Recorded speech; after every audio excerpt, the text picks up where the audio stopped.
Some business news today. Apple comes out with its latest line of iPads. Now, they're built with a new AI chip, and Apple's claiming this M4 chip is significantly more powerful than the other AI processors that are out there. The man who knows all about this is Doug Flynn. We've waited for him to come back. Apple waited for him to come back on the show before they made this announcement. Co-founder at Flynn. Good to see you back, Doug. We've missed you. Too. You've been away, certainly. You look tan, maybe. I don't know. So is this a big deal? We used to get all excited every time Apple would come out with a product. We don't anymore, but the iPad, has been kind of in a slump. Is AI the answer to turning it around? Well, I think so, but I mean, they do make their own chips, and one of the big differences between their chips and what NVIDIA is doing per se is Apple's trying to run AI programs itself, not actually do the learning part like NVIDIA is doing. So they could actually really run that market well and process the AI that's already been generated much more rapidly with those chips. And they're trying to incorporate some of that AI into their iPhones and iPads and things like that. So we'll see how much they do. We're waiting on some more news. They keep saying it's coming, but we keep waiting. Everybody's waiting for Apple to really do something strong in AI. They haven't yet. Yeah, I guess it's just you can't keep reinventing the wheel. But remember how excited we used to get for an Apple product launch? Not only Apple, but especially Apple. And it's just not that way anymore. Not at all. I mean, there's not any difference between the 14 and the 15 really. Yeah, that's it. So, they need something. They need something. Yeah, no, I guess that's it. It's just, there's only so many ways you can make a phone. It was crazy in 2007. Never see anything like it, but it's not 2007 anymore. Although that's come up in the Trump trial that year a bunch of times today. See how we work it all together? All right, did you see this TikTok story? So TikTok is suing. So we've talked a number of times about, whether they'll be forced to sell or whether they'll be banned outright if they don't. But now today we learned TikTok's going to sue the U.S. government over the law that forces that sale or ban. Thoughts?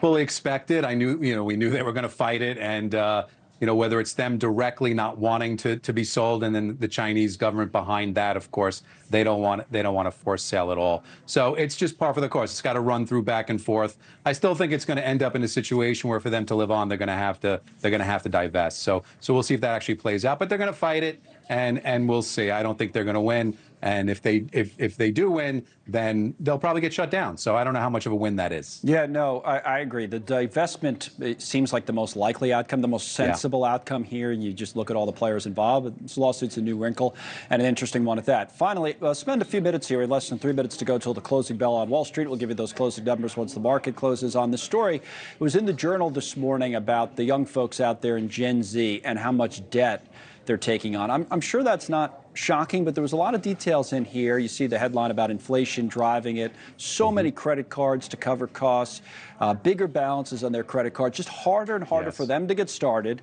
and in many cases puts pressure on their parents to support them in getting started in life.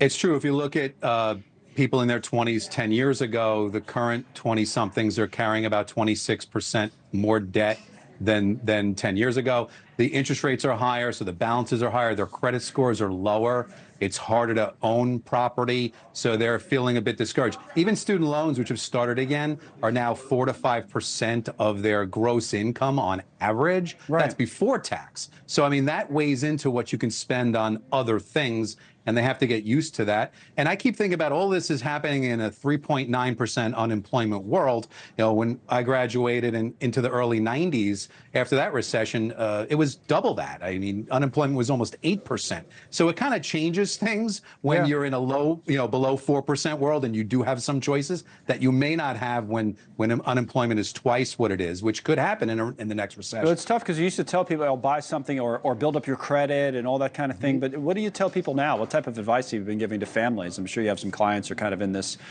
mix with kids that age. And what do you tell them?